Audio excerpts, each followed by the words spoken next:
Sino ba gusto nyo? Ah, Sino gusto nyo? Ikaw. gusto mo magsalita kami? Baka pa nagsalita kami.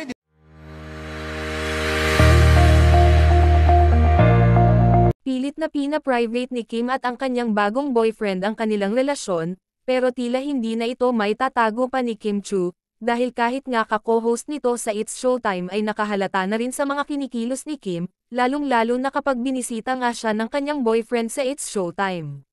Noong April 27 nga ay nag-celebrate si Kim Chu ng kanyang birthday sa It's Showtime, kung saan hindi nakadalaw ang boyfriend nito dahil busy. Pero nagpaabot naman ito ng mga matatamis na mensahe para sa kanyang Chinita princess.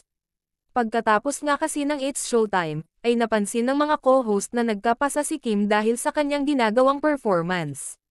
Nabigla ang kasamahan ni Kim Chu, na may pumunta na isang bisita si Kim, kung saan napasugod nga ito sa studio ng It's Showtime, dito nga ay nabuking ang dalawang ito, na sila na pala ni Paolo Avellino.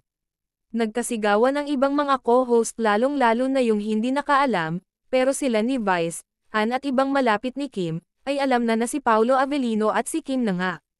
Samantala, maraming natuwa naman, sa mga sinagot ni Paolo Avellino sa blog ni Luis Manzano, kung saan nagkailang shot ito sa shot or pass portion.